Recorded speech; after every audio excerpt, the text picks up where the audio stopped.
Quisiera empezar que hagamos una pequeña oración pidiendo al Señor para que nos ilumine en este camino que estamos haciendo.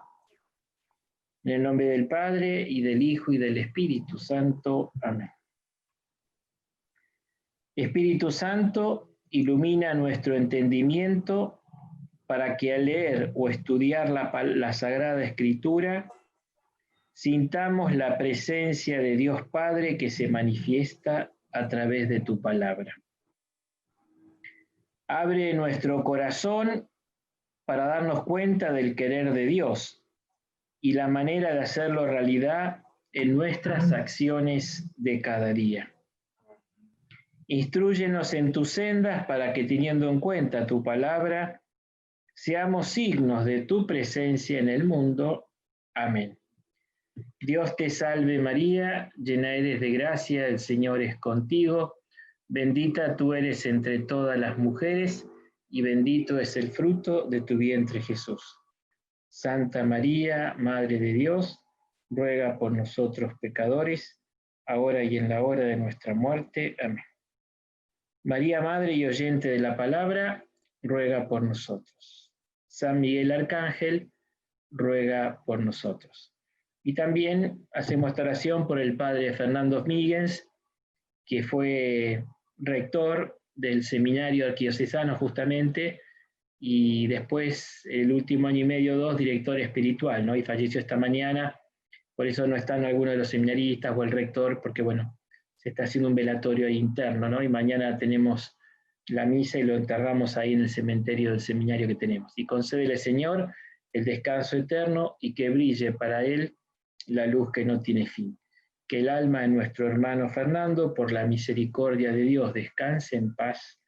Amén. Bueno, buenas noches. Seguimos avanzando un poquito con este camino. Primer avisito, yo ya le mandé a José María 2 PowerPoint. Lo que hice fue dividirlos. Entonces está Exilio y Pandemia 1, Eximio y Pandemia 2, 3, 4. Entonces son más chiquititos y gracias a eso lo van a poder enviar, no hace falta el drive, se manda directamente por mail. Así que me dijo José María que él prefiere enviarlos, si están todos anotados por mail, les va a llegar por mail los PowerPoint que tienen como un material básico. Después yo puedo mandar también un escrito más adelante, bueno, eso por ahí uno lo va retocando, pero por lo menos si quieren como tener ese material más, lo voy a proyectar ahora si anda bien esto. Lo segundo, sobre todo por eso si alguno tiene alguna pregunta de la cuestión histórica, que ahora la vamos a cerrar, voy a mostrar los mapas y unas cosas, si alguno tiene una preguntita de la cuestión histórica, la pone en el chat, así después cuando terminamos este PowerPoint y cerramos la cuestión histórica y empezamos a analizar las consecuencias del exilio, en la fe, la esperanza, la cultura israelí del pueblo de Dios, ahí ya, bueno, a lo mejor hacemos el corte y cerramos esta etapa y seguimos la segunda etapa. Así que si tienen una duda de la cuestión histórica, yo hice algo mucho más breve, no entré en muchas discusiones, ¿no? Y les dije lo que nos va iluminando todo este camino, ¿no? Que, bueno, estamos en el septiembre, el mes de la Biblia, es un curso sobre la Biblia, pero queremos ver cómo esta realidad que presenta la Biblia de una crisis tan fuerte como fue la del exilio, nos puede iluminar la situación actual que estamos viviendo como iglesia desde hace algunos años. Hoy van a ver, cuando empecemos a ver las consecuencias del exilio, ver cómo hay muchas cosas que son fácilmente para poner en eso. ¿Se acuerdan? Paradigma, poner juntos. Entonces tenemos el exilio de Israel por un lado y nuestra situación de católicos que vivimos como en el exilio. Van a ver cómo se ve. Y esto que se ha puesto más de manifiesto en la situación de pandemia, ¿no? Entonces, después de hoy terminamos ya con esto, ya, si Dios quiere, la próxima empezamos a ver cuáles fueron las voces de Dios en este exilio. Y como les dije, principalmente vamos a ver al profeta Jeremías, que ahí lo vamos a entender mucho más en este contexto. Fue el que la vio venir, así le voy a poner el título, no es muy académico, pero Jeremías fue el que la vio venir y nadie le hizo caso. Vamos a ver. Fue pobre, le tocó bailar con la más fea, como dicen en el campo, pobre, porque le tocó todas las pálidas. Por eso es tan quejoso y tiene esa mala fama, pero no importa. Después vamos a ver Ezequiel, que estuvo en el medio, ¿no? tocó vivir entre primera y segunda deportación, y después el segundo Isaías, que es el que le comenta el anuncio, ¿no? Y después creo que el tiempo nos va a dar, vamos a ver que, por eso es tan importante, o sea que hoy la mayoría de los estudiosos consideran que en el exilio, exilio inmediato, posexilio, se recogieron todas las tradiciones y se empezaron a poner por escrito, ¿no? Entonces vamos a ver que hay textos que, de Génesis, etcétera, pero que fueron escritos en la época del exilio y es bastante claro eso, ¿no? Entonces ahí vamos a ver cómo las lamentaciones, que son unos cánticos, algunos salmos, lo que se llama Deuteronomio, historia deuteronomista, se escribe al final del exilio y cuenta toda la historia, y también lo que se llama, te lo voy a explicar, pero los que han hecho curso de introducción lo saben, lo que se llama la tradición sacerdotal, ¿no?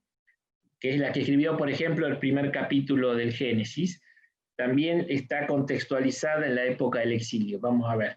Pero también son textos que buscan todos iluminar esta crisis. Vamos a ver que hay varias miradas también dentro de la escritura y vamos a hacer una síntesis de lo que son esas voces de Dios. Y después, si Dios quiere, bueno, vamos a ver cómo esto se repiensa, se relee, se reformula desde el Nuevo Testamento, lo que hace Jesús, San Pablo, sobre todo la primera carta de Pedro con respecto a esto, y nos da un poco ya una visión cristiana de estas cuestiones. Así que bueno, está todavía entrando gente en la sala de espera, pero bueno, ya los vamos llenando. Así que bueno, si les parece bien, como siempre en este momento hay que rezar para que salga bien. Es el momento crítico de la tecnología, pero a ver dónde está. Ah, acá está. Pim, pam, a ver. ¿Apareció? ¿Sí? Bueno, listo. Gracias. Haceme genia, José María. Sí. Bueno, lo pongo en grande, así tienen la letra más grande y yo quedo chiquitito. A ver. Ah, ahí está. Perfecto. Muy bien. Entonces, le hago un repasito. Hoy el día del maestro, yo tengo casi 25 años de docente, así que no me puedo quitar los vicios. Entonces uno hace siempre un repaso de la clase anterior. Esto no es tan así, pero bueno, creo que nos va a ayudar. Le hago muy rápido el repaso. Le decía que, bueno, que las principales fuentes que tenemos son la misma escritura, después hay algunas fuentes extrabíblicas, no muchas, que confirman lo que la Biblia cuenta sobre esta situación, ¿no? Se le hago muy breve, ahora vamos a ver algunos mapas.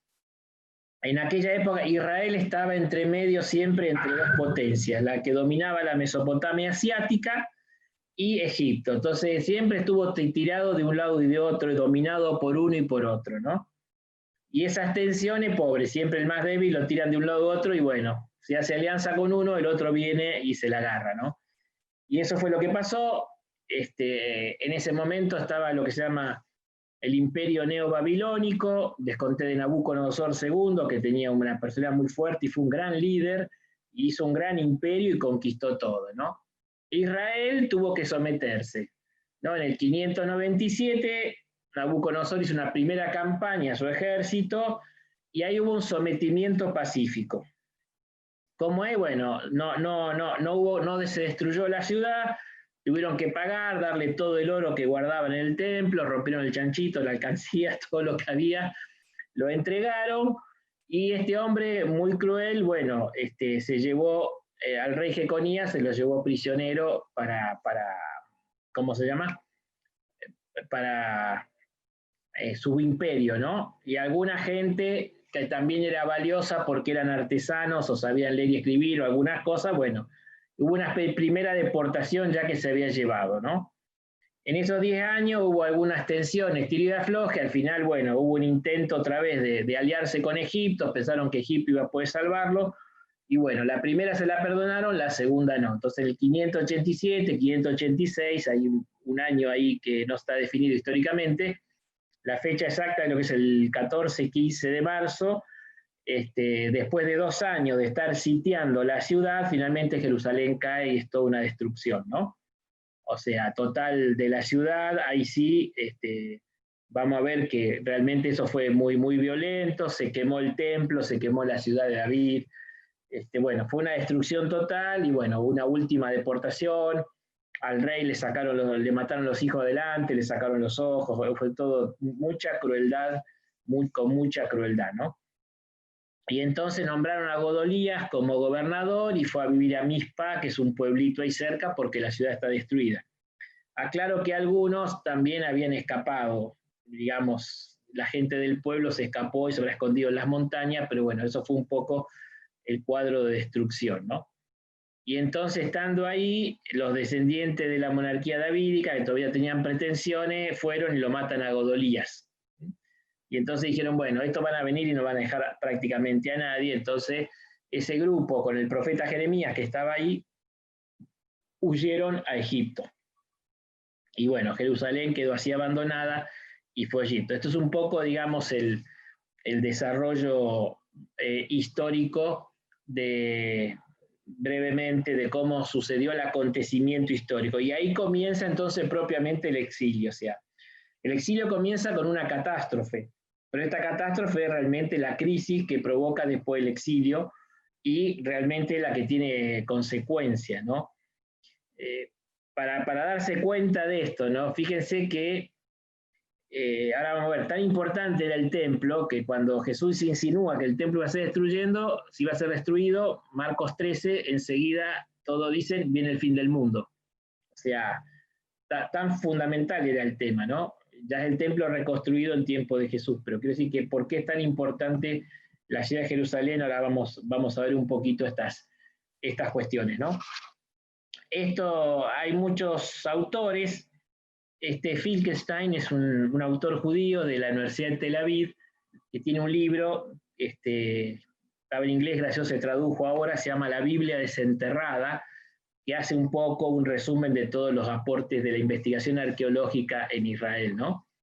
Y entonces, ¿qué dice? Dice, los hallazgos arqueológicos transmiten solo los últimos y horribles momentos, dice, con mucha violencia, ¿no? En ese sentido, porque dice, en la zona dentro de los muros se han descubierto muchos signos del gran incendio, o sea, entraron y quemaron todo.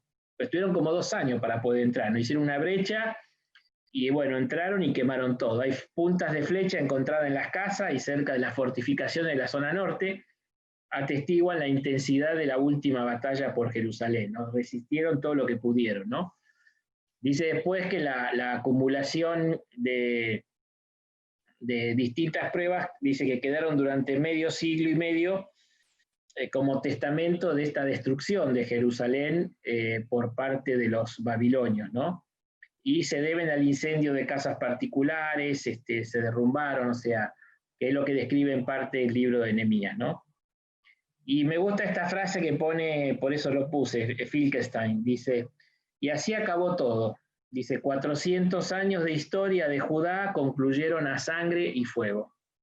El orgulloso reino de Judá quedó completamente devastado, con su economía arruinada y su sociedad desmembrada. No hagan paralelo con la pandemia, por favor. El último rey de una dinastía que había gobernado durante siglos fue torturado y encarcelado en Babilonia y todos sus hijos asesinados. El templo de Jerusalén, el único lugar legítimo de culto a Yahvé, a Dios, fue destruido, ¿no? O sea, quiero pintar un cuadro tétrico prohibido para menores de año, pero quiero que tomemos dimensión de lo que fue realmente esa catástrofe, ¿no? La catástrofe de la destrucción de Jerusalén, ¿no? Acá le pongo un mapita, digamos, para que veamos un poquito. A ver, ahí está, a la izquierda, si ven mi punterito, ahí está Jerusalén, ¿no? Ahí tenemos Jerusalén, mar Mediterráneo, Chipre, bueno, ahí está Jerusalén, ¿no? Si seguimos una línea, nos vamos a encontrar, fíjese, con Babilonia, ¿no? Y estos son los distintos pueblos que fueron dominando lo que se llama la Mesopotamia asiática. Este río que está acá, nos acordamos de geografía del secundario, es el Tigris y este de acá es el Éufrates. A ver, una pregunta del millón. ¿En qué lugar de la Biblia, en varios, pero en qué lugar importante de la Biblia se nombran el Tigris y el Éufrates, estos 2 ríos principales que constituyen la Mesopotamia asiática? Tatán, tatán. Este es el problema del Zoom, que no pueden hablar. qué problema, ¿no? Si ya por chat no lo puedo leer, pero bueno. Fíjense, Génesis 2, versículos, acá está, perdón, del 10 al 14. Dice, de Edén nace un río que riega el jardín y de allí se divide en 4 brazos. El primero se llama Pisón, que es el que recorre toda la región de Havilá, donde hay oro. El segundo se llama Gijón, el que recorre toda la tierra de Cus. El tercero se llama Tigris, que es el que pasa al este de Asur. Ahí está el Tigris. Y el cuarto se llama Éufrates. Ahí está, fíjense. Ve que por eso, yo le decía, el primer relato de la creación, que está escrito por esta tradición sacerdotal, en el Edén, es un lugar donde todo florece, es un jardín, el Edén es un jardín de delicia. Entonces, para un judío que vivía en una tierra que es un desierto de piedra, de golpe el Edén proyecta como un lugar de jardín. Y bueno, cuando ellos van exiliados a Babilonia, saben que en Israel tienen dos estaciones, ¿no? La de lluvia y la seca, ¿viste? Y entonces hay muchos meses que no llueve, y si no llueve, ellos empiezan con oraciones, con penitencia, con ayuno, hasta el día de hoy, ¿no? Para que empiece a llover. Otra cosa, pues si alguno visitó Tierra Santa, bueno, porque está mucho dinero de Estados Unidos, Canadá, etcétera, y hay fuente y todo, pero es un desierto y de piedra. Entonces, si no llueve, pues el agua es vital, y de golpe se encuentran en la Mesopotamia asiática, lleno de ríos, junto a los canales de Babilonia, dice el Salmo, después lo veremos, colgábamos la cítara, o sea que ellos veían un regadío y una fertilidad, y bueno, para ellos esto era el Edén, ¿no? Pero ahí ven por qué está puesto ahí, ¿no? Este lugar. Entonces, Jerusalén está acá y este es el imperio que dominó en aquella época. Después está acá el imperio persa, capital Susa, Agasur, Nínive, después hablaré un poquito, ahí estuvieron los asirios, era la capital de Asiria, que dominaban esta región, se iban haciendo. Y acá de este lado tenemos Egipto, que era la otra superpotencia, y en el medio, todo esto veremos, es un desierto intransitable, por eso el camino pasaba lamentablemente por Jerusalén. El comercio, todo pasaba por un corredor, Cefela se llama, que permitía el comercio entre Egipto y toda la Mesopotamia. ¿Está? Eso para que nos ubiquemos un poquito históricamente, ¿no? Esto está más simple. Acá tenemos entonces el imperio babilónico de Judá, Egipto, el otro imperio, y este es el imperio de los medos.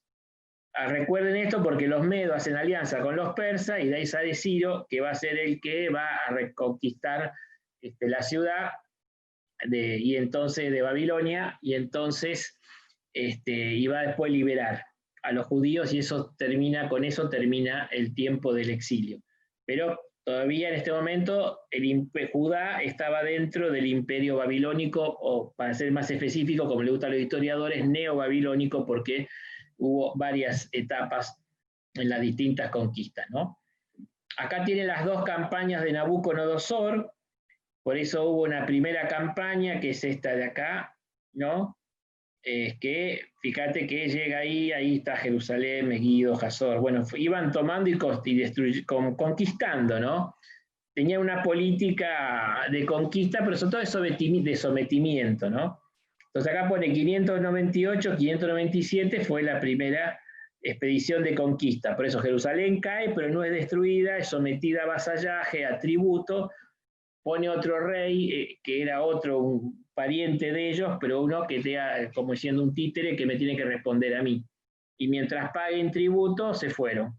Como se rebelaron y hicieron alianza con Egipto, entonces 587, 586, vino entonces la otra invasión. Esta pasó por Damasco, llega acá, y bueno, esto sí fue la que finalmente terminó con la destrucción y el asedio de Jerusalén y la conquista, ¿no? 587, 586, ¿no? Eso es un poquito. Estos son los datos históricos que, bueno, es tenerlo como fundamento, ¿no?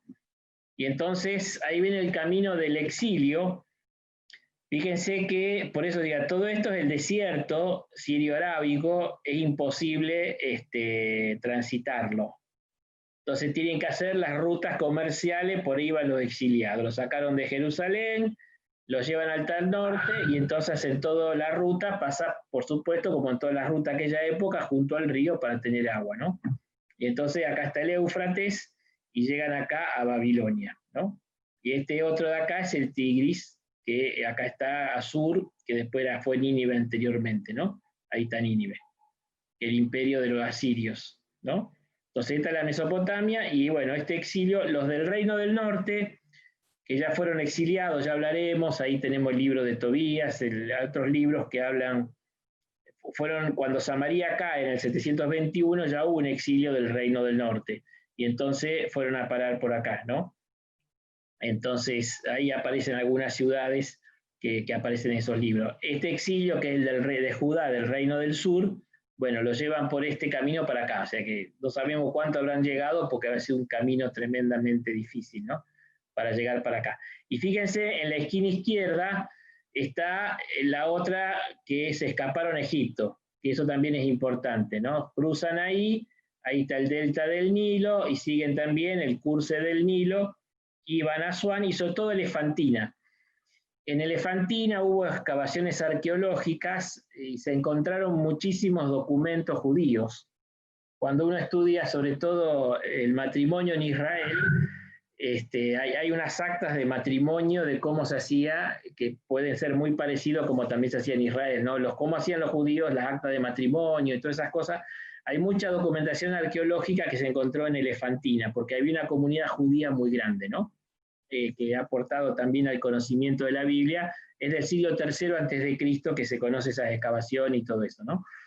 Después van a ver que es importante porque tengan el mapa, Israel quedó partido en tres. Un grupo con el rey estaban en Babilonia. Los que habían sobrevivido, se habían escondido cuando venía la invasión, porque se la vieron venir, se quedaron en los alrededores y volvieron a Jerusalén. Y un tercer grupo estaba en Egipto. Bien, entonces ahora eso plantea una cuestión teológica. Vamos a ver cuál es el verdadero Israel de los tres. Van a ver, pero bueno, sepan cómo fue un poquito esta cuestión. Así que ya es bueno tener el mapa para ubicarnos un poquito en este contexto, ¿no?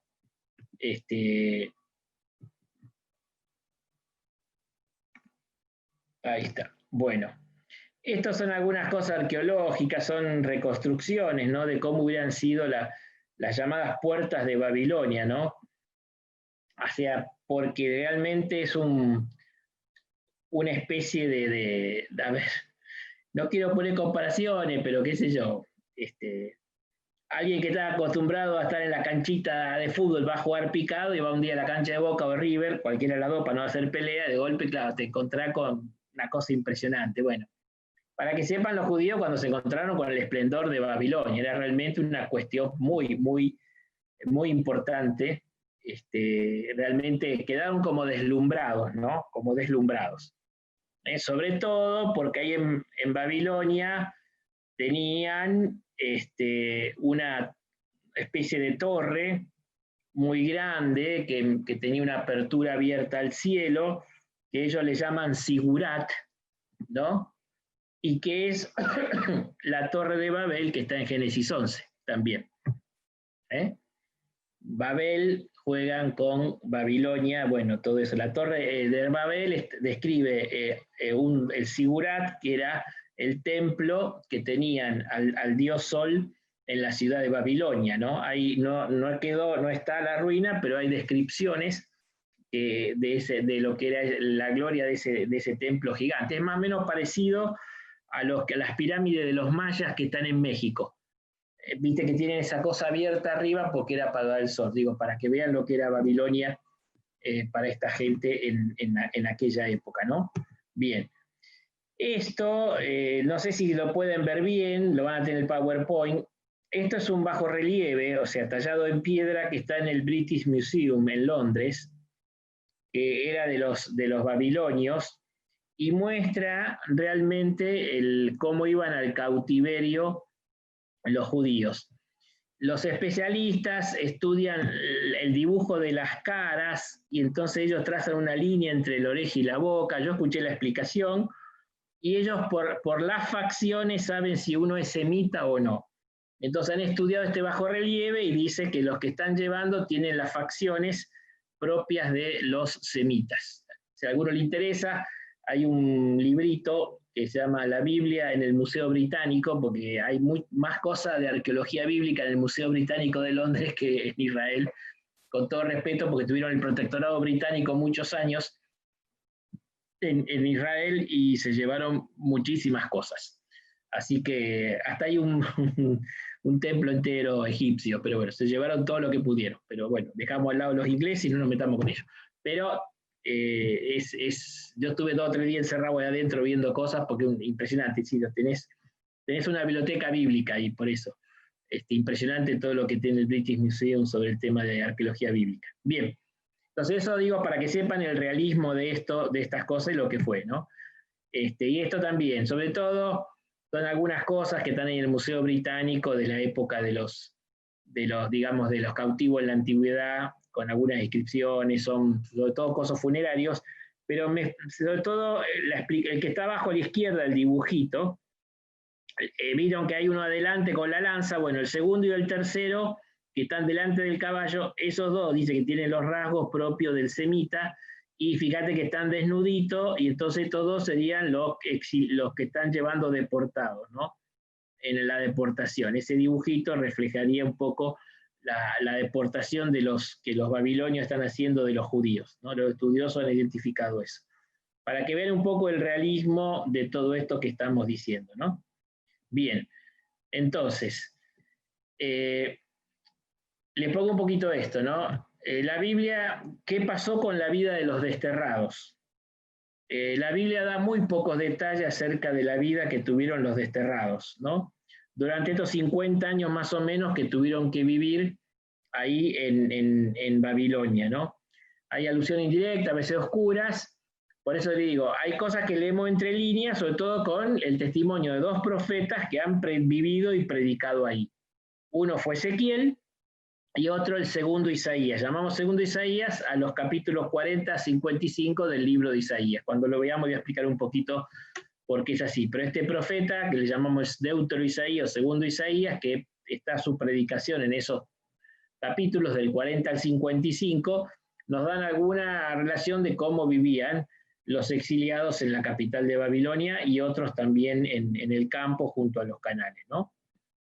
Dice que Filkestein que los deportados de la clase sacerdotal y real emprendieron nueva vida, mientras que Jeconías, el rey davídico en exilio, ¿se acuerdan que se decía? Cayó en desgracia y le arrancaron los ojos, pero a Jeconías se lo llevaron.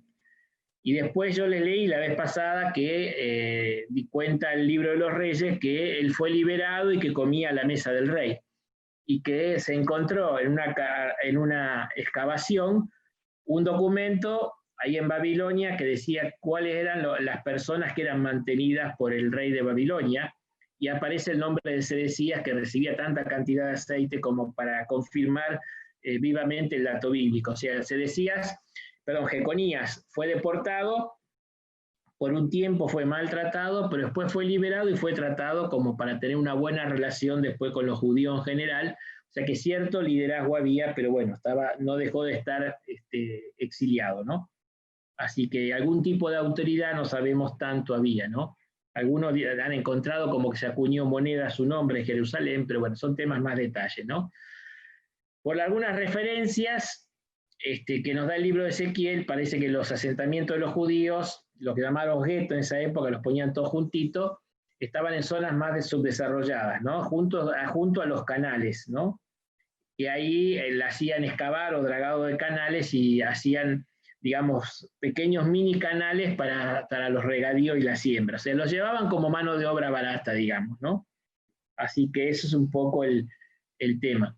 De hecho, dice que Ezequiel vivía en un lugar que se llama Tel Aviv, y bueno, que el hebreo Tel Aviv, que es hoy la capital política de Israel, ¿no? De ahí viene, recordando un poco el tema del exilio, ¿no? Esto es lo que dice también Filkestein en la Biblia desenterrada sobre cómo era la vida de ellos, ¿no? Se encontraron en 1893 los archivos, se van a reír algunos, de una casa de comercio y de crédito llamada Murayu, suena japonés, pero en realidad es semita. Se encontraron en Nippur unos archivos, algo así como los recibos, las boletas, ¿no? Para la FIP, más o menos. Y entonces, oh sorpresa, ahí aparece que hay judíos en 28 de las 200 localidades nombradas, quienes aparecen perfectamente integrados en el mundo de los negocios, ¿no? Como diciendo, después vamos a discutir esto, ¿no? Después de un primer tiempo de incertidumbre, ellos terminaron adaptándose al ambiente y entraron a descollar en los ámbitos económicos. Entonces, en esta casa Murayu aparecen, por los apellidos que aparecen, son claramente semitas judíos, y aparecen un grupo que están activamente integrados en el mundo del comercio.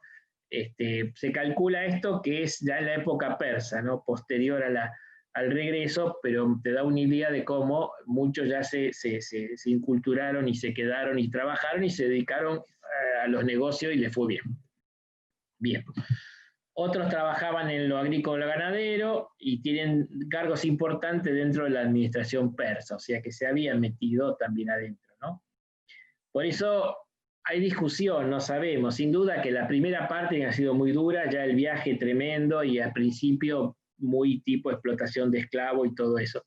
Pero con el tiempo, como que la cosa se fue aflojando y bueno, ya se les permitió ir entrando y como asimilándose un poquito en la sociedad. Y bueno, después, ya cuando vino la liberación de Ciro, algunos ya lograron instalarse, ¿no? Pero bueno, es lo poco datos que podemos tener de cómo era la vida de los exiliados, ¿no? Dice, y esto, bueno, duró unos 50 años. Dice Filgestein que el poderoso imperio neobabilónico se derrumbó y fue conquistado por los persas en el 539 a.C., ¿no? Ciro fue fundador del imperio persa, publicó un decreto real para la restauración de Judá y del templo. Eso está contado en los libros de Esdras y Nehemías, que hablan como, viste, uno que atendía al rey, que era copero, lo vio mal, ¿por qué estás triste? Y pues yo estoy acá y el templo de mi Dios está destruido. Y entonces Ciro le autoriza, le permite, está Artajerjes, Zorobabel, bueno, varios personajes que le permiten después, con cartas, volver a reconstruir Jerusalén, y entonces comienza el permiso de volver, porque el imperio de los persas tenía otra política distinta, más bien dividía en provincias o satrapías, debido a la sátrapa, que era el gobernador, ¿no? Entonces están las satrapías, y tenían más parecido a los asirios, o sea, mientras le den dinero, prefería más bien que cada uno se quede en su lugar, basta que le pasen dinero, ¿no? Y entonces este es el decreto que está en el libro de Esdras, ¿no? Ciro, rey de Persia, decreta: el Señor, Dios del cielo, me ha entregado todos los reinos de la tierra y me ha encargado construir un templo en Jerusalén de Judá. Los que entre vosotros permanezcan en ese pueblo, que su Dios los acompañe, y suban a Jerusalén de Judá para reconstruir el templo del Señor, Dios de Israel, el Dios que habita en Jerusalén, ¿no? Esto está en el libro de Esdras, está en la Biblia, que es como una continuación de la historia de Israel, y bueno, esto es lo que fundamenta este decreto, que tiene fundamento histórico, el permiso de volver, y bueno, ahí empezó lo que se llama el post-exilio. Vamos a ver, los que estaban asentados se quedaron, no todos querían volver, pero un grupo volvió y empezó a reconstruir la ciudad, y eso está ahí también, ¿no? Bueno, y después, esto es extra bíblico, se encontró el cilindro de Ciro.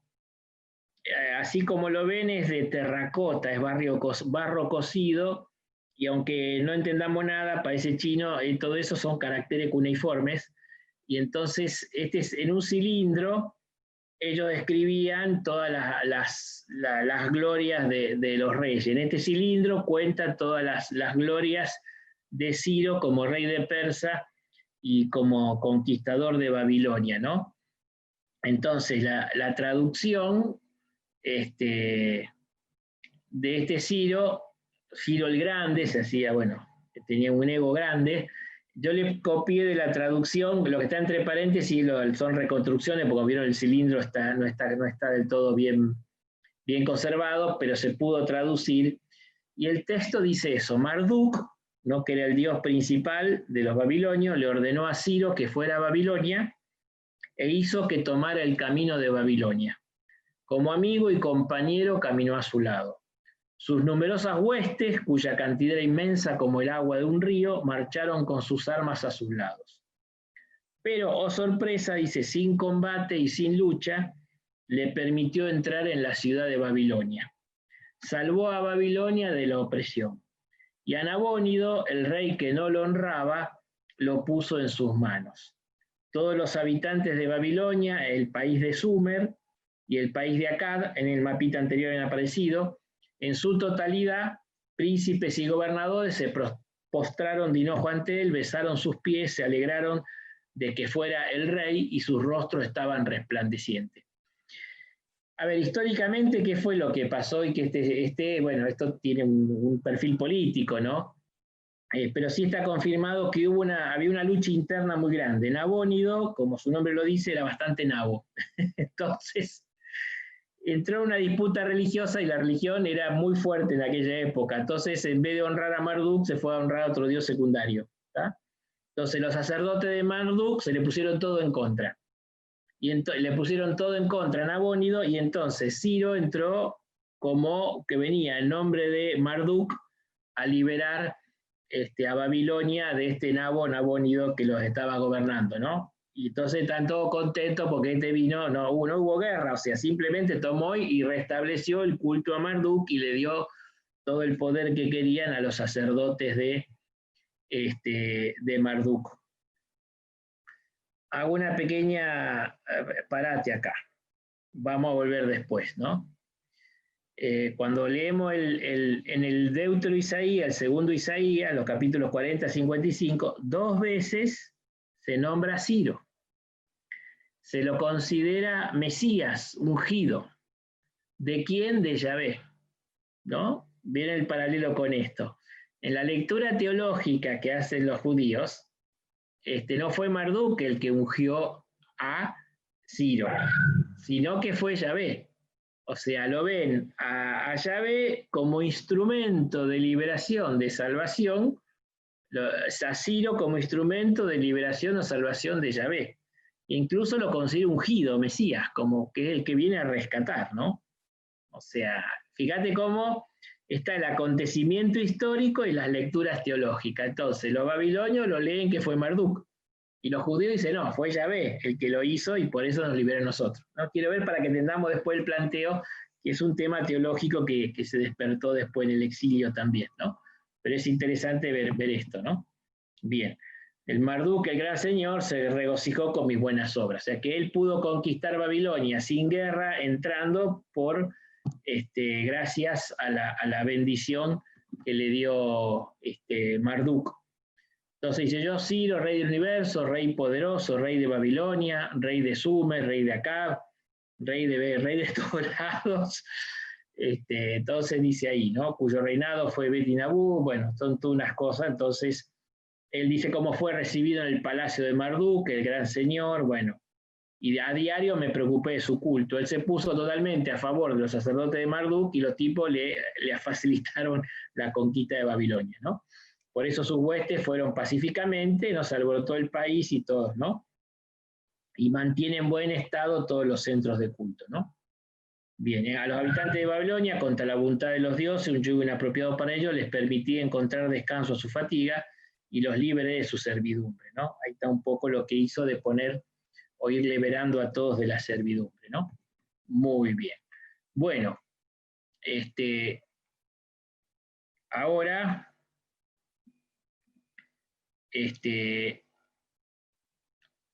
no sé si lo que decía, si hay alguna pregunta o algo.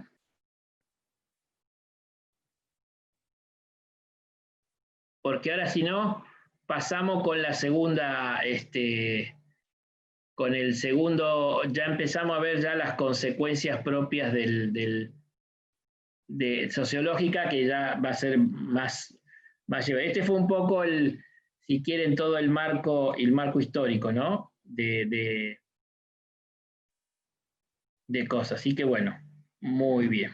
Ahí los puedo ver a todos. Bueno. Ahí me llegó, a ver si llegó algún mensajito.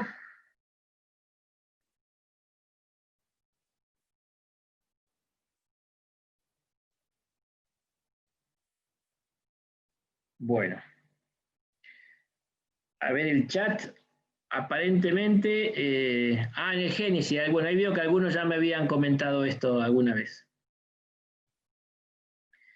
¿Qué relación tienen las comunidades judías de Egipto con el exilio de Jesús y su familia? Bueno, tiene que ver justamente porque Israel siempre quedó muy pegado a Egipto, era un lugar permanente, ¿no? O sea, nosotros estamos muy al sur. A mí que me tocó vivir en Colombia 2 años y estar un poco ayudando en Centroamérica, eh, es como ellos le llaman gringos a los Estados Unidos. O sea, toda persona mayor de 18 años de Colombia para arriba no tiene otro sueño que ir a Estados Unidos, porque es el lugar de la prosperidad. Por eso las barreras que hay, por eso el muro que levantó Trump, digamos, ahí podemos entender por qué, digamos, tenía tanto atractivo. A ver, desde el punto de vista geográfico, Israel es un país muy pobre.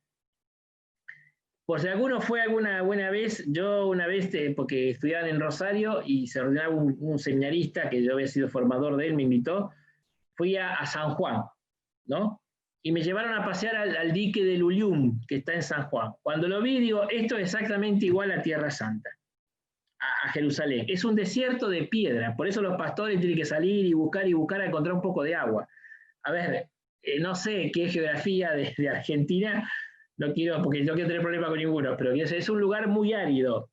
Y es un desierto sobre todo de roca y de piedra, o sea, no tanto de, digamos, de arena. Entonces están los wadis, que son canales, yo los he caminado, son secos, y cuando llueve hay agua, y después por 3 meses, 4, no hay agua. O sea, quiero decirte, entonces, de golpe tanto Egipto con los torrentes del Nilo que se desborda y es fértil, o ¿cómo se llama? La final, toda la parte final, digamos, de la Mesopotamia asiática era un lugar. Entonces, por eso siempre estuvo esa tensión también de ir allá. Pasa que también está el corazoncito, era mover un poco todo lo que significaba todo esto, ¿no? También estaba el corazoncito que tenían ellos también en Israel. Así que bueno, seguimos entonces, me dicen que después van a hacer alguna preguntita más al final. Bueno, pasamos al segundo, el Ave María, para que se ponga así. Entramos. A ver ahora.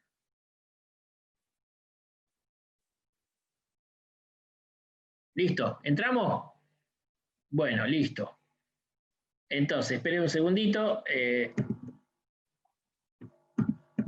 Uy, me hizo el revés. Espere, vamos a salir de vuelta. Espere, vamos a entrar acá. Perfecto. Esta, listo. Bueno, lo que vamos a ver ahora, me sigo mucho en un autor que se llama Alberts, ¿no? Es un alemán que escribe sobre la historia de Israel, ¿no? Y entonces hace todo este análisis que van a ver que es muy interesante y muy importante para entender lo que realmente fueron lo que llamo las consecuencias del exilio. Vamos a ver las consecuencias sociológicas y las consecuencias teológicas. Después voy a explicar por qué hay que ver también las consecuencias de tipo sociológico. A ver, a lo mejor lo anticipo un poco ahora, ¿no? Ustedes saben, y es bueno, y la iglesia ahora lo pide mucho, porque a veces hay mucho prejuicio el antisemitismo viene mucho de ignorancia, ¿no? Entonces es bueno también tener las cosas claras y saber, ¿no? Porque es la historia de Israel y es nuestro antepasado en la fe. Entonces es muy importante tener en cuenta esto, ¿no? El judaísmo, sí, si bien es una religión, también es una raza. Entonces acá nos encontramos justamente con esta cuestión de que está intrínsecamente unidas la religión con una raza, y mucho más en la época de la antigüedad, ¿no? Por eso no es menor, digamos. O sea, bueno, nosotros somos argentinos y si después por la pandemia nos tenemos que ir todo y nos desaparece el país, Dios no quiera, pero bueno, nos meteremos y nos haremos ciudadanos de otro país, pero bueno, el catolicismo sigue. A ver, en cambio acá está muy ligado a la raza, por eso lo sociológico está intrínsecamente separado. incluso en la forma de gobierno, que es una teocracia en aquella época, ¿no? Entonces esto también, bueno, hoy en la actualidad ya no es tan así. O sea, los que han conocido un poquito la historia, cuando los que reconquistan Israel y hacen el Estado actual de Israel, Ben Gurión, la otra mujer, Mendel Goyer, ¿cómo es? Bueno, toda esta gente no eran judíos, pero no religiosos, sino laicos o laicistas. De hecho, hoy en día, por lo menos cuando yo estuve ahí, decían que está entre el 5 y el 7% la asistencia religiosa. O sea, hoy en día está un poquito más separado. O sea, más bien, digamos, los gobiernos de Israel son laicos. Incluso parece llamativo, pero el partido religioso que se llama Likud, que está en Netanyahu, que lo debemos conocer, el primer ministro israelí, en realidad es una minoría, pero este partido es más bien tardío. Al principio los religiosos no aceptaban el Estado de Israel. Incluso los judíos ortodoxos que vivían ahí en Jerusalén le pagaban al rey Hussein de Jordania porque no reconocían el Estado de Israel, porque ellos sostenían que el Estado de Israel lo tiene que refundar el Mesías, y no estos militares laicistas que ellos no querían. Durante mucho tiempo hubo mucha tensión ahí en Israel. Después vieron que se puede hacer algo y se formó un partido religioso, que se llama Likud, que Netanyahu es el que lo preside. Y es una minoría, pasa que las otras dos partidos nunca logran la mayoría, entonces siempre lo eligen el de primer ministro, pero no porque tenga mayoría, sino porque es la minoría que hace un poco de articulación. Digo, hace un poquito un panorama para entender la realidad actual, ¿no? A ver, lo que desaparece, acá está el problema, con esta destrucción, ya la mitad del norte había desaparecido en el 721 por parte de los asirios. Quedó solamente el reino de Judá, el reino del norte con Samaria había desaparecido. Este reino del sur, Judá, desaparece prácticamente, y entonces ya la alianza, que era lo que fundamentaba al país como nación, desaparece. Y por eso le decía, Israel queda dividido en tres grupos mayoritarios. Un grupo está en Babilonia, otro grupo está en Egipto y otro grupo quedó en Judá, viviendo historias diferentes y en cierto modo enfrentados entre sí. Entonces la gran pregunta, vamos a ver cómo Ezequiel la va a tener que responder, el profeta, ¿dónde sigue la historia de la salvación? ¿Dónde siguen las promesas? ¿Dónde siguen todo? Ya ve con quién está, con los deportados que se fueron a Babilonia, o Dios se quedó en el templo, o se fue con lo que fue en Egipto con el profeta Jeremías. O sea, digamos, ahí fue un tema porque quedó disuelto en tres. Entonces, ¿cuál es el verdadero Israel y cuál es el que tiene las promesas para continuar? ¿No? Adelanto cosas, pero si le suena el libro de Ezequiel, Ezequiel cuenta cómo la gloria de Dios abandona el templo y cómo la gloria de Dios se va a vivir con los deportados en Babilonia. Entonces ya sabemos cuál es la respuesta, ¿no?, que da Dios a través del profeta, dónde sigue, ¿no? O sea, que Dios se fue a vivir con los deportados en el exilio, ¿no?, de Babilonia. Pero bueno, esto plantea un problema, porque los que están en la tierra, ellos decían, nosotros somos los auténticos herederos de las tradiciones, y los que están en Egipto decían lo mismo. Entonces quedó un problema, por eso estaban bastante enfrentados entre sí. Esto quedó un problema. Entonces, que si ¿dónde está el verdadero Israel, no? Y es lo que le decía, dicen que la nación es un pueblo, una cultura, pero también una tierra, un suelo. Bueno, perdieron la tierra, entonces uno de los elementos fundamentales de la identidad te lo da el suelo, la tierra, y al no perderlo, ya no está, con todo lo que significa la tierra para Israel, es la tierra prometida, la tierra conquistada, o sea, lo que significó, perdieron ese elemento. Y el otro elemento que perdieron, el político, porque ya no hay monarca. Uno le sacaron los ojos y lo mataron, y el otro se lo llevaron allá y está prisionero, entonces no hay referencia política. Y entonces, ¿qué quedó para definir la identidad del judaísmo? Quedó lo étnico, lo racial, por eso son tan acentuado el tema racial, y lo religioso, que van juntos, ¿no? Esto después veremos, esto nos puede hacer entender por qué toda la polémica que tiene San Pablo con respecto a la circuncisión. Porque, a ver, para ello, la pertenencia al pueblo de salvación, al pueblo de Dios, te venía dado por lo étnico. O sea, yo era étnicamente judío y el signo de eso era la circuncisión y por tanto pertenecía al pueblo de Dios, ¿no? Que tiene la promesa de salvación. Con Jesús, pero bueno, la teología de San Pablo que va a decir no, la pertenencia es la fe y el signo de la pertenencia es el bautismo. Entonces ya no es solo a judíos, sino que el pueblo de Dios lo integran todos los que creen en Cristo, ¿no? Entonces esa es toda la disputa que vamos a ver en el primer siglo con esto y todas las disputas que tiene San Pablo siendo judío con sus propios judíos, porque él dice ya la circuncisión no cuenta, ya no es la raza, sino que es la fe en Jesús, ¿no? Y es la fe la que da la pertenencia al pueblo de Dios, al nuevo pueblo de Dios que funda Jesús. Bueno, esto para que tengamos un poquito, pero bueno, imagínense la crisis, porque provoca una crisis religiosa, porque una crisis de identidad. ¿Dónde están los judíos? Están en Babilonia. ¿Están en Jerusalén o están en Egipto? Y bueno, ¿dónde está Dios? ¿No? Eso es lo que le provoca a ellos toda esta crisis, ¿no? Bien. A su vez, al perder la autoridad política central, ¿no? Que era la monarquía que estaba gobernando hasta ese momento, entonces surgen las antiguas formas tribales de organización. El pueblo en el exilio tiene que organizarse. ¿Y qué hace? Y se basa sobre todo en la familia, como célula básica de la sociedad. Y la fe se mantiene y se transmite gracias a la familia. Y esto pasó en todos lados, ¿no? Después que se abrió el muro y todo lo que pasó en Rusia con el comunismo, que no podían celebrar, que estaban las iglesias clausuradas, toda la persecución. Sin embargo, bueno, Polonia es un caso muy fuerte, como cuando estuvo dominada por el comunismo, la resistencia se hizo en la familia. O sea, la fe se hace en la familia. Y acá yo quiero que vayamos haciendo ya paradigmas, comparaciones con lo que estamos viviendo, ¿no? O sea, por eso es tan importante la familia. El Papa Francisco asume y hace 2 sínodos sobre la familia, que se interpretaron mal, pero su preocupación es esta. La familia es la primera transmisora de la fe. Ya no es la sociedad. Cuando digo que estamos en situación de exilio de minoría, yo quiero poner ese ejemplo.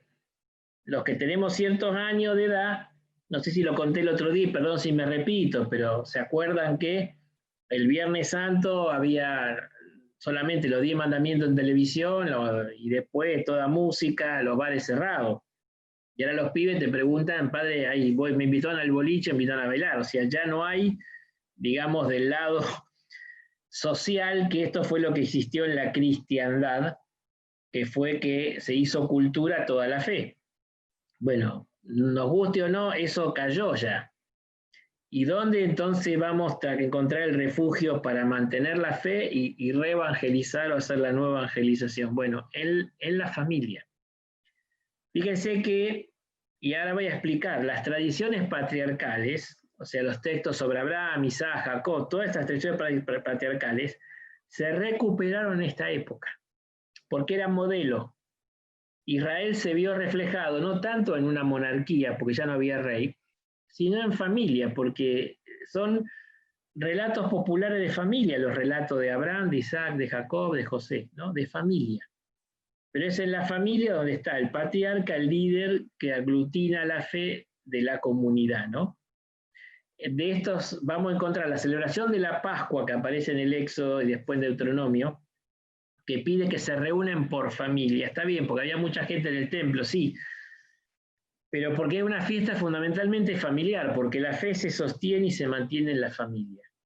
Insisto esto, puede caer lo social, por una crisis cultural como nos está pasando a nosotros, modernidad y posmodernidad, o por una crisis militar y política como le pasó a Israel.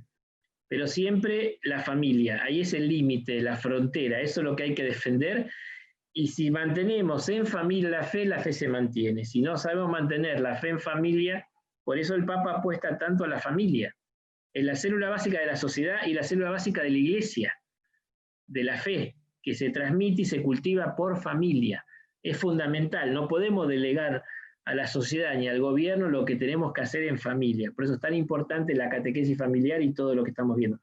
Digo esto, Israel se reorganizó y mantuvo la fe en el exilio porque se organizó como familia al no tener una estructura ni política ni territorial que le había perdido, ¿no? Y entonces aparecen nuevos liderazgos. ¿Por qué? Los sacerdotes, la mayoría los mataron, y el sacerdote estaba ligado a lo cultural, así que no hay templo. Los profetas, ya voy a explicar, fue un problema, porque el que le cantó la justa fue Jeremías y no le creyeron, y hay un montón de falsos profetas que decían todo bien, no va a pasar nada, no va a pasar nada. Entonces se sintieron frustrados. En esta época, sobre todo Ezequiel habla de eso, se saltó el problema de cómo distinguir al verdadero del falso profeta. ¿Quién es el verdadero? Y que hubo muchos falsos profetas. En época de crisis aparecen muchos falsos profetas, hay que estar muy atentos, ¿no? Muy atentos. Las redes abundan, sobreabundan. Gente que asusta, que mete miedo, conspirativa, hay mucha falsa profecía, ¿no? Y vos terminás confundiéndote. Vamos a ver el Salmo que dice, no hay profeta, sacerdote, ni nadie que diga hasta cuándo. La incertidumbre. Alguien nos va a decir cuándo va a terminar esto. Después va a leer esos salmos la semana que viene y van a ver. Son clarísimos, ¿no? Y ahí aparece entonces por qué es tan importante el rol de los ancianos. Porque son los que tienen la experiencia y la vida y han vivido en Jerusalén y mantienen viva la memoria del pueblo. Que por eso el Papa también insiste tanto, el lugar del anciano, el anciano como la memoria de la familia que transmite los valores que se han vivido ante la crisis cultural. Por eso es muy importante el rol de los ancianos y su transmisión de los valores que han vivido en la experiencia y que conservan en la memoria realmente lo que son los verdaderos valores, ¿no? Por eso ven cómo hay cosas que muy fácilmente vamos poniendo en paralelo, ¿no? A ver, entonces, se perdió el estado de alianza y esta dispersión también fue sumado a que Israel fue sumergida, la nación, el pueblo de Israel, los sobrevivientes, los deportados, fueron sumergidos en otra cultura. Y de golpe, por eso les mostraba lo que era la puerta de Jerusalén, el asombro, se encontraron con la Torre de Babel, el Sigurat, y habían visto ese templo que el nuestro nos parecía grande y ahora me doy cuenta que hay un poroto al lado de esto. Estaban como deslumbrados con otras naciones y otras culturas, ¿no? O sea, y esto provocó realmente, después veremos, una verdadera crisis de fe. Porque entonces el gran desafío fue cuál es nuestra identidad. ¿Tá? Y al no darte identidad, lo social, la pertenencia y la identidad pasó a ser una cuestión de decisión personal. El libro del Deuteronomio va a hablar de la circuncisión del corazón, como diciendo, el verdadero judío es el que adhiere de corazón a Dios. Y díganme si en esta posmodernidad no estamos viviendo en esto, que por eso nos cuesta tanto rearmar la evangelización. El documento de Puebla esto lo describe de modo diáfano. O sea, normalmente la cultura transmitía por tradición unos valores que daban sentido a la vida y sobre todo lo hacía a través de los valores religiosos. Bueno, esto se cortó la transmisión de la fe a través de la familia y a través de la cultura. Entonces estamos viviendo una intemperie y un caos, por eso es una situación de exilio, estamos sin techo, ¿no? Y hoy en día ya no se puede ser católico por tradición o por costumbre. Hoy solamente soy católico por decisión. Y me tengo que poner en contra muchas cosas y cuestionar muchos valores y voy a perder muchas cosas desde el punto de vista humano o mundano. ¿No? Es una cuestión de decisión personal. En cierto modo veremos que hay una purificación de la fe. Pero realmente es católico el que han tenido de verdad un encuentro con Jesucristo y que realmente quiere seguirlo y adherirle al Evangelio y sabe que va a sufrir persecución y que se van a burlar de él. O sea, ya no se vive de prestado, de tradición. Insisto, ojalá tuviéramos la tradición cultural porque eso ayuda para que yo viva, pero tiene el peligro de que yo caiga en la tibieza y me duerma en un cristianismo de costumbre. Y voy a misa porque vamos todos. Ahora va a misa el que quiere, a Dios, si no, no va. Y tiene que luchar para hacer el tiempo y levantarse temprano o hacer algo para poder ir, porque la sociedad te va a producir 20.000 ofertas distintas el día domingo en vez de ir a la misa. Por eso, vamos a ver, y esto mucho el padre Gelin, este autor francés que hace Espiritual Exilio, él dice realmente Israel salió mejor del exilio, pero quedó un resto, ya hablaremos de eso, un pequeño resto, el resto fiel. Fueron los que mantuvieron fiel al Señor en medio de exilio, pero de ese resto fiel Dios se agarró como la semilla de mostaza para volver a la reconstrucción. Pero hubo un grupo que sí, mantuvo su fe por una decisión personal. Por eso la circuncisión del corazón, el cambio de corazón que habla Ezequiel, el corazón nuevo, la alianza interior, todo esto lo vamos a ver que habla Jeremías. Los profetas se dieron cuenta que, mira, la fe es una cuestión de decisión personal, de una opción personal que hago por Dios en mi vida, con las consecuencias que tenga. Ya no es simplemente un mandato social de gregario de un grupo que me lleve y me acompañe, que ojalá después eso lo tengamos y acompañe y ayude, haga más fácil, sí, pero no hay que perder la decisión. Israel tuvo que enfrentarse y redescubrir esto, ¿no?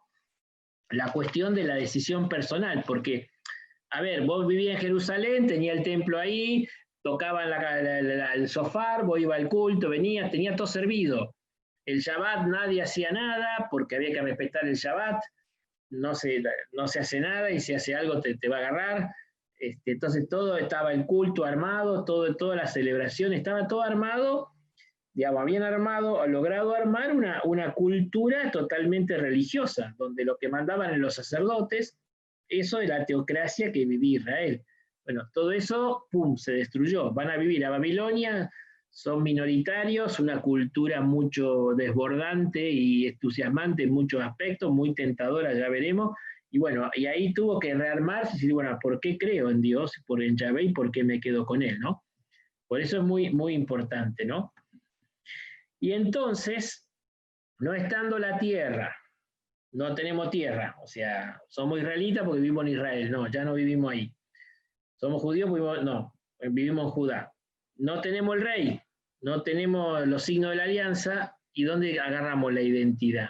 Y entonces la fe religiosa llegó a ser entonces el principal elemento de identidad del grupo, ¿no? Ahí sí realmente la fe fue realmente el centro que nucleó al pueblo de Dios. ¿No? Ya la raza siguió siendo, pero el centro nuclear fue sobre todo el tema de la fe, ¿no? De la fe religiosa. Por eso se hizo tan importante en este momento, ¿no? Y además de esto, justamente el contacto con otras naciones y otras religiones pasó a ser una cuestión teológica. Es lo que decía antes, bueno, a ver, ¿quién es Dios? ¿Yahvé o Marduk? Cuando estaban en la tierra, no se lo preguntaban. Yahvé es único, es nuestro Dios, hay uno solo, ¿no? Por eso decían que Israel tenía el enotenismo, tenía un solo Dios que era Yahvé. Ahora, cuando entran en confrontación cultural con otros pueblos, con otros dioses, preguntan, a ver, ¿cuál es? ¿Es Marduk o es Yahvé? Y entonces ahí surge el monoteísmo. Mono es solo Yahvé es Dios. No es que Yahvé es el único, el uno, sino que es solo Dios. Los otros no son dioses, no son dioses. Lamentablemente, cuando uno se mete en la cultura superior se te va invadiendo. Piensen lo que nos está pasando y bueno, se te va metiendo. Y por eso hay muchas pruebas de esto. La tentación de idolatría fue muy fuerte en esta época, muy fuerte. O sea, mucho la oferta religiosa de cambiarse. Por eso, lo vamos a ver en detalle, es tan fuerte toda la prédica anti-idolátrica de Isaías. Tienen ojos y no ven, tienen oído y no escuchan, tienen boca y no hablan, no son vivos.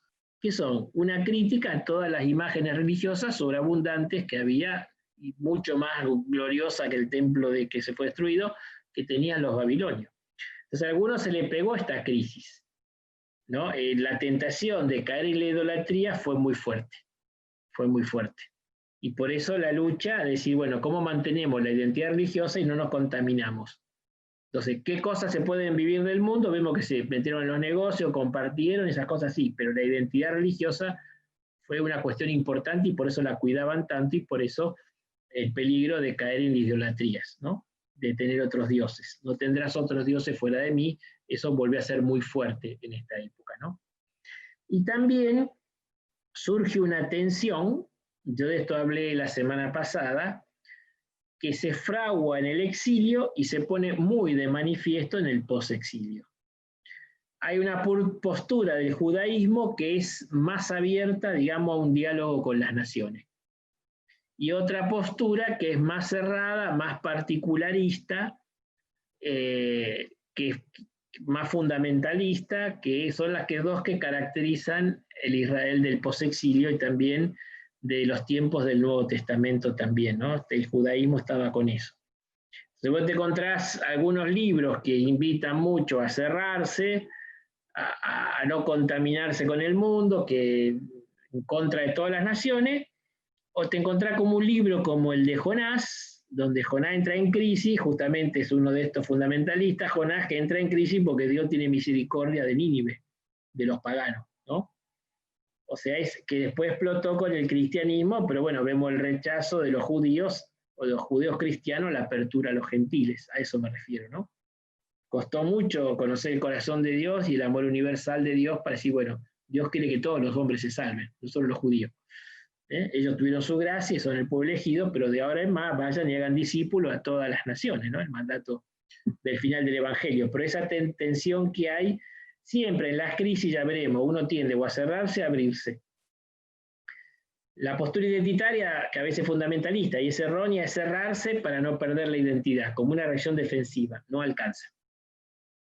El riesgo de que nos abramos y nos diluyamos es real, pero por eso siempre la respuesta de la Iglesia por el Espíritu Santo fue la misión. Prefiero una iglesia que se accidente y se equivoca y sale y no que se encierra. Todo lo que está diciendo el Papa de iglesia en salida es decir, mira, nos quedemos encerrados, defendiéndonos para no contaminarnos, digamos, un mundo paralelo al mundo. No, a ese mundo hay que salir a evangelizarlo. Pero por supuesto, sin perder la identidad, no para mundanizarse nosotros, sino para evangelizar al mundo. Eso lo llamo la evasión de la cultura, ¿no? Y del mundo. Pero siempre las crisis provocan, por miedo no se cierra. Pero eso no es fecundo, tarde o temprano no da fruto. Siempre el Espíritu iluminó a la Iglesia a la apertura, manteniendo la identidad sin mundanizarse. Por eso el Papa habla tanto de iglesia en salida y habla tanto de la mundanidad espiritual, que es el riesgo que tenemos de mundanizarnos. Así que ve que tal, el riesgo está y se ve, ¿eh? Por eso nos dice tanto, ojo, la mundanidad espiritual, ojo, la mundanidad espiritual es mantener el barniz religioso, pero tener los criterios del mundo adentro del corazón. Ahí lo explica en el Evangelii Gaudium. Eso no, pero al cerrarse nos enfermamos. Entonces, salida misionera. Pero fíjense cómo se va dando. Bueno, Israel pasó algo igual. Vamos a encontrar que algunos grupos se cerraron mucho, incluso hicieron corrientes apocalípticas, así, y sale la apocalíptica, sale del exilio, de persecución, de grupos que se abrieron, se fueron a vivir fuera, y bueno, hay escritos de ellos que ya viene el fin del mundo, y bueno, son todos malos menos ellos, hicieron gueto, eso está, y hay libros que prueban eso. Y después, bueno, el otro que se empezó a vincular sin perder la identidad, pero bueno, empezó a ver que Dios es Dios de todos, y bueno, también puede tener misericordia de los paganos, ¿no?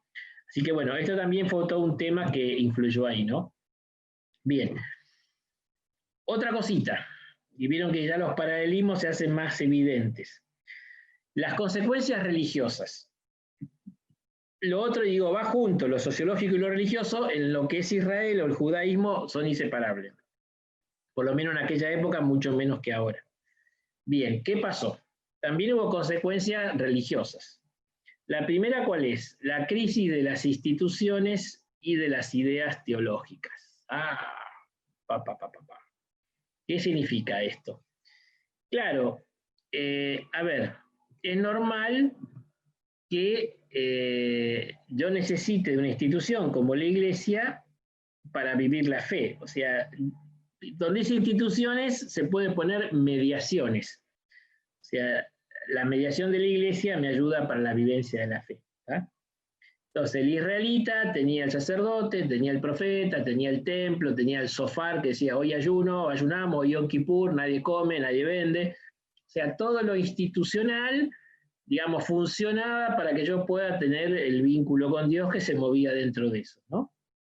Y a su vez había una serie de ideas teológicas, hoy creo que me va a dar el tiempo, las voy a explicar, que son los valores que sustentaban toda esa estructura social y religiosa. ¿Tá? Salmo 74:9. No vemos nuestra enseña, o sea, es como si me sacan todos los crucifijos, me sacan toda la imagen de la Virgen, me sacan todo. No existen ya profetas, que gente que me hable en nombre de Dios, ni nadie entre nosotros que sepa hasta cuándo. Wow.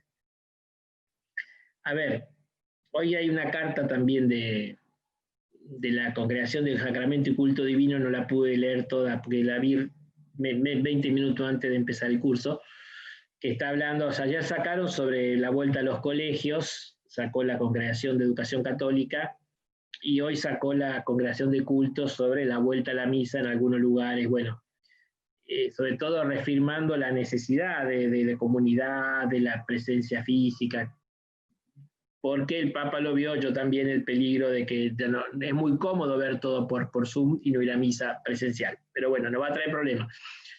Pero voy un poco a eso, ¿no? O sea, uno entiende cómo de golpe, ahora sí, hablando de la pandemia, de golpe, bueno, padre, yo iba a misa todos los días, iba a misa los domingos, me encontraba con la comunidad y de golpe eso se me cortó sin estar preparado.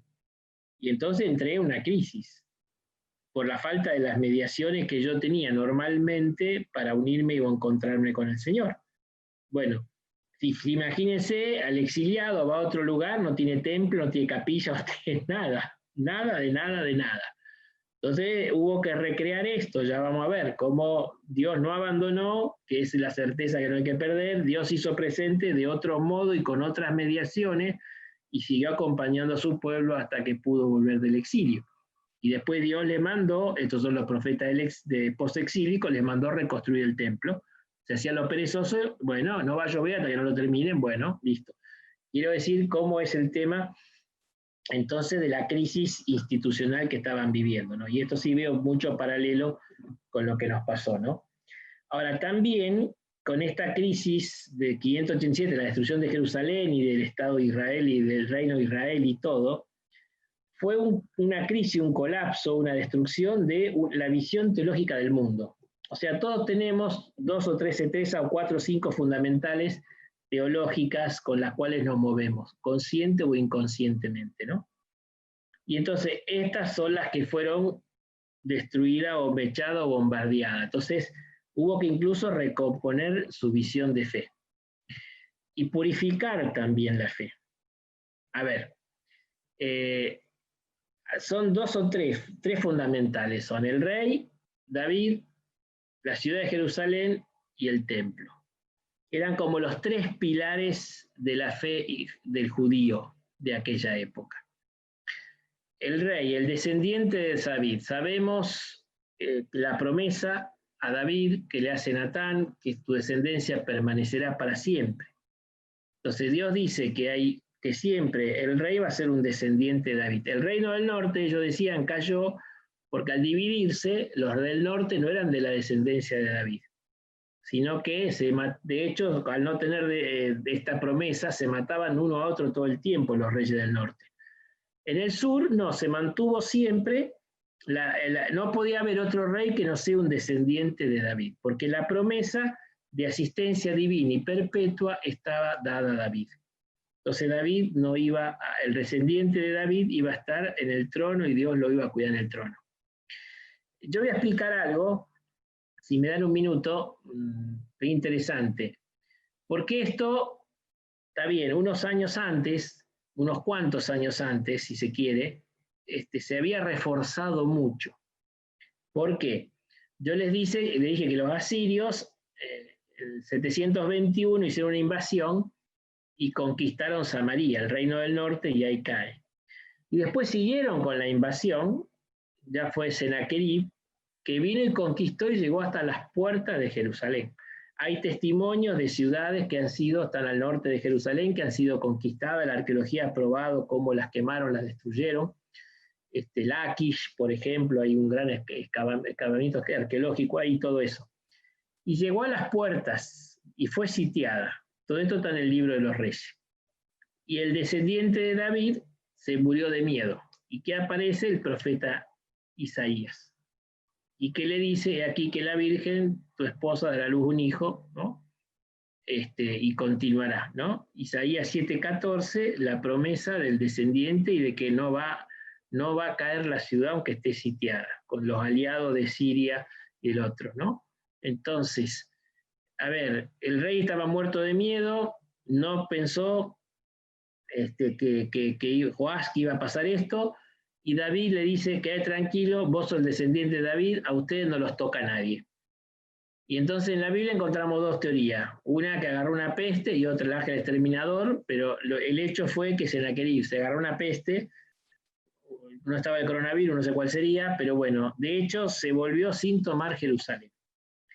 Entonces, bueno, te imaginas que a Isaías lo levantaron a Nanda porque él dijo y pasó, entonces quedaron convencidos, no, acá está el descendiente de David, tiene la promesa de Dios de asistencia perpetua, este no cae nunca. ¿Tá? Esa es la certeza de fe que tenía. Se fundamentaba en que ahí estaba el descendiente de David, que era el ungido de Dios y tenía protección divina y nadie lo iba a hacer caer. ¿Y qué pasó? Lo agarraron, le mataron los hijos, le sacaron los ojos, pusieron a otro se lo deportaron. O sea, ¡pum! Entonces, esto fue todo un tema teológico, ¿viste? Estaba todo centrado, yo digo siempre David, Sión. Sión es la montaña sobre la cual está construida Jerusalén y el templo, ¿no? David y Sión eran como los dos pilares teológicos, y Isaías fue el gran profeta, decir, bueno, por acá pasa. Jerusalén es la ciudad santa. Vamos a leer un montón de salmos, la ciudad inexpugnable. Nunca, de hecho está construida de un modo, la verdad, que es muy difícil porque está arriba. Entonces, de hecho, tardaron bastante en Nabucodonosor. En el año 70, el general Tito, después fue el emperador Tito, tardó también 2 años. Hay vestigios para poder tomarla a la ciudad, porque está como arriba, entonces no es fácil, no es fácil. Incluso en la época de cuando venía la invasión de Sennacherib, después hay un túnel, se llama el túnel de Ezequías. Es una cosa, yo quería buscar alguna imagen, después si puedo se los paso. Es una cosa maravillosa, yo lo caminé adentro. Hicieron un túnel desde la fuente de agua exterior hasta la pileta interior, en el siglo VII, ¿no? Empezaron a cavar de los dos lados y fueron por el oído hasta que pudieron engancharse, ¿no? Entonces, porque al sitiato tenía agua, yo tenía una fuente oculta que está el túnel de sequía hasta el día de hoy. Pero bueno, o sea, la ciudad, ¿no? La ciudad era la ciudad de Dios, nadie va a conquistar la ciudad de Dios. Y bueno, fue conquistada, fue destruida, o sea, se les cayó otra certeza teológica, ¿no? Y después el templo. Se encontró hace poco en el templo de Jerusalén, había un cartel que decía que cualquier pagano extranjero que entrara tenía pena de muerte y que Dios lo iba a matar. O sea, el templo es donde está Dios, acá no entra nadie, los paganos no pueden entrar. Y entraron y lo saquearon y lo quemaron y lo robaron todo. Perdón que sea negativo, pero es lo que pasó así. O sea, y sin templo los sacerdotes ya no pueden celebrar el culto, ya no hay fiesta, todo el ritmo social giraba en torno a la fiesta litúrgica, no hay liturgia. Y entonces, y esto es lo que nos pasa en pandemia, todo esto se vive como una ruptura de la relación con Dios. No podemos celebrar los sacramentos, no podemos hacer todas estas cosas, entonces, wow. Fue una crisis tremenda porque las mediaciones o las instituciones que eran los referentes para el encuentro, comunicación con Dios, todo el ritmo de Jerusalén estaba guiado por fiestas religiosas. Perdón la actualidad, hoy escuché en un noticiero que me gusta escuchar de allá, Israel volvió a tener 4.000 casos, hizo un rebrote peor que el anterior. Pero no habían cerrado la economía, ¿viste? Entonces se puso todo mal y ahora están esperando el 18 de septiembre y ahí hasta octubre, ahora una cuarentena estricta, volverían a fase 1. Y dice, ¿por qué tomaron eso? Porque ahí tienen la fiesta de Rosh Hashanah del Año Nuevo, que no se trabaja y hay varias fiestas. Tienen la fiesta del Yom Kippur, del perdón, y la fiesta de Sukkot, que de las chozas. Tienen 3 fiestas religiosas, entonces de esos 20 días que lo que ponen de cuarentena, 12 no eran laborables porque eran fiestas religiosas. Entonces, para no perjudicar la economía, estaban todos enojados porque van a seguir hasta el 18 y ahí hacen la cuarentena. Y ahora los que están enojados son los sacerdotes porque no van a poder celebrar esa fiesta con público. Así que ahí está un lío. Pero bueno, hasta el día de hoy, digamos, quiero decir que hay un ritmo religioso de la vida. que todo el tiempo camina de acuerdo con las fiestas religiosas. Bueno, todo eso, pum, chau. Entonces es normal que ellos se sintieron y de hecho muchos han perdido la fe. Después encima, los profetas, que son los que te hablan en nombre de Dios, nos engañaron. Entonces, ¿cómo distinguir verdadero o falso profeta? Por eso fue todo un tema, ¿no? Entonces, quiero decir que había un estado de incertidumbre y de confusión. Por eso hubo toda una crisis, yo decía, de las ideas teológicas, ¿no? Todo entró en crisis, ¿no? Fíjese lo que las lamentaciones, yo le sugerí que la lea, ¿no? El adversario ha echado mano a todos sus tesoros. Ha visto ella a los gentiles entrar en su santuario, aquellos de quienes tú ordenaste no entraron en tu asamblea, porque estaba el cartelito de que no podían entrar. ¿Viste? No podían entrar y sin embargo, ¡pac! Todo esto están entrando, ¿viste? Nuestro aliento vital, el ungido de Yahvé, el rey, quedó preso en sus fosas. Aquel de quien decíamos, a su sombra viviremos entre las naciones. Todo lo que exaltaba que el rey de Israel iba a gobernar a las naciones, el Salmo 2, el otro Salmo, ¿viste? Y sin embargo, pum, ahí expresa, las lamentaciones son muy crudas, expresa la crisis. Nunca creyeron los reyes de la tierra ni cuantos moran en el mundo que el adversario, el enemigo, entrarían por las puertas de Jerusalén.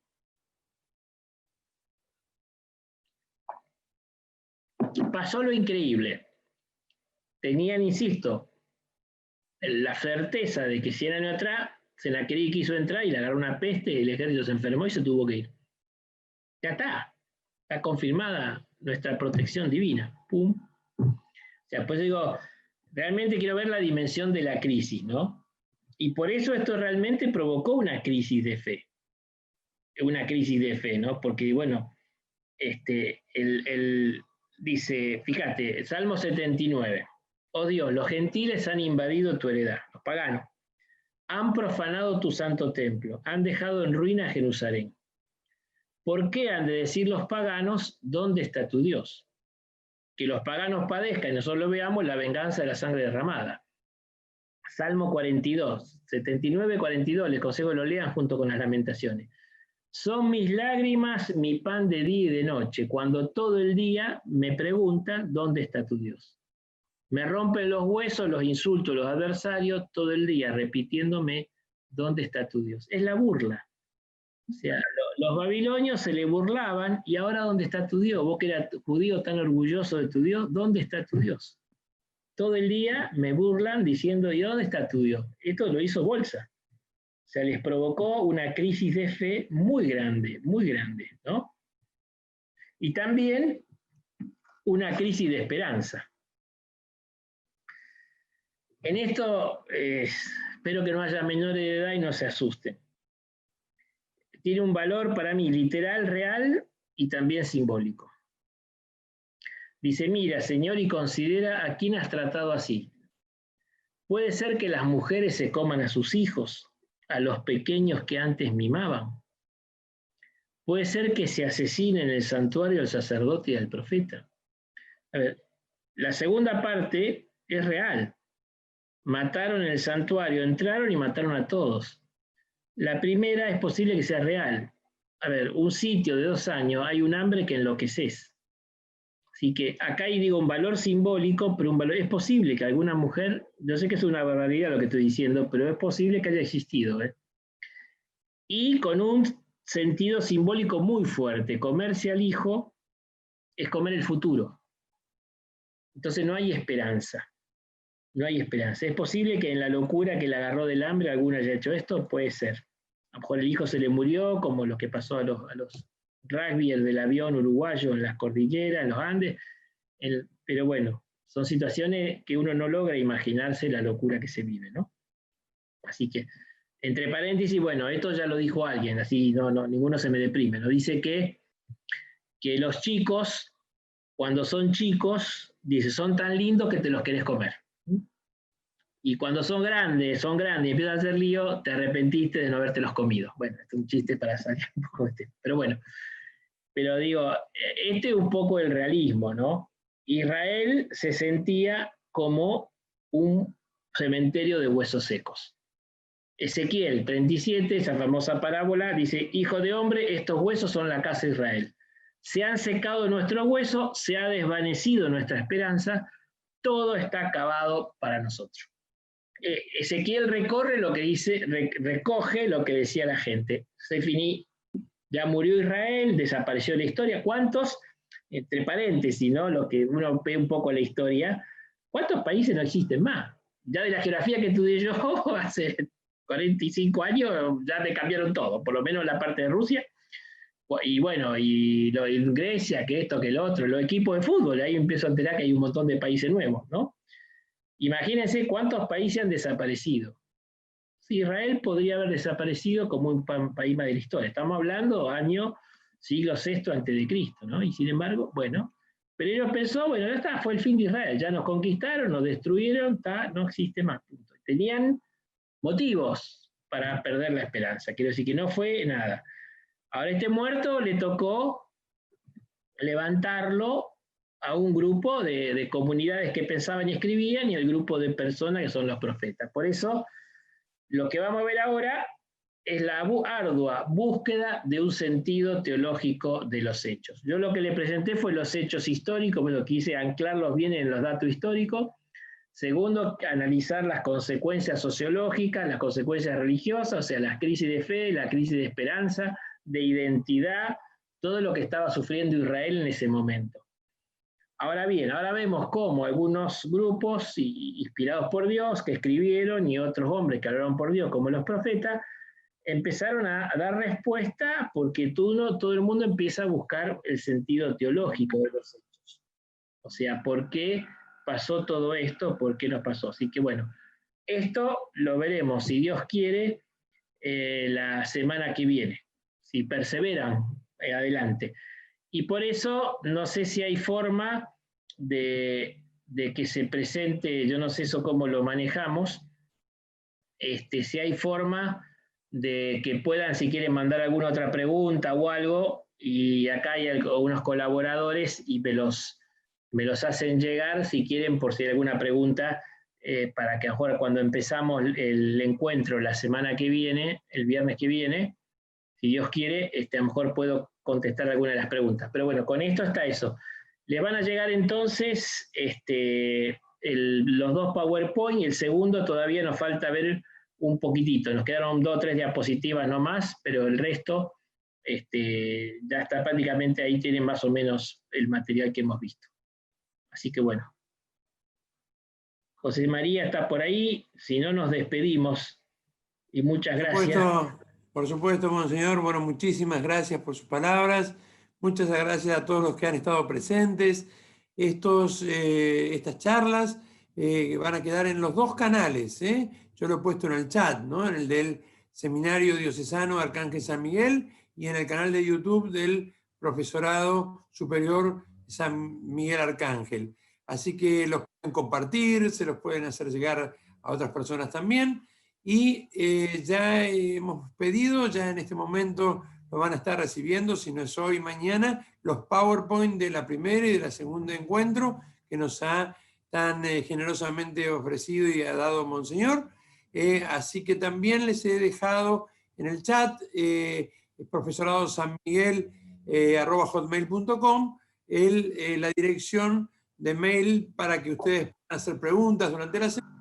Nosotros le hagamos llegar a Monseñor para comenzar el tercer encuentro el viernes de la semana que viene a las 7:30 p.m. hora argentina, 19:30 horas.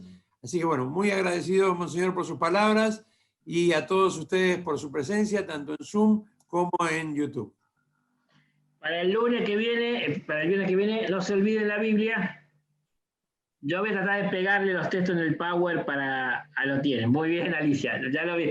Pero digo, porque ahora ya nos metemos en los textos. O sea, hasta ahora fue historia y una interpretación de los hechos. Ahora, de ahora en más, ya nos vamos a mover de acá hasta el final con textos bíblicos. Pero los vamos a poner en esa ubicación y van a ver cómo se iluminan mucho más, ¿no? Y de otro lado, el trabajo que cada uno va haciendo de pasar esto a la propia vida, ¿no? La dimensión significativa existencial que creo que va a ir saliendo de a poco. Yo digo, tengan su cuadernito, yo lo tengo, cada tanto se me ocurre algo y lo anoto, para no olvidarme de decir, hoy ya me olvidé algo para decirle, pero no importa, yo voy anotando, que hay muchas cosas que uno va viendo esto, lo reza, ve la situación que estamos viviendo, y bueno, va pasando todo esto. Así que bueno, muchísimas gracias, bueno, que Dios lo bendiga, muy buen fin de semana, y otra vez saludo a los que son docentes y maestros en su día. Muchas gracias, monseñor. Me confirma Alejandra Brusone que ya están enviados los PowerPoint a todos sus correos. Si alguien no los llega a recibir, por favor, envíenos a profesoradosanmiguel@hotmail.com un pedido por cualquier... Y si alguien no se inscribió, es decir, hágalo así y puede recibir todo el material. Gracias, monseñor. Muy buena semana también para todos. Nos vemos la semana que viene.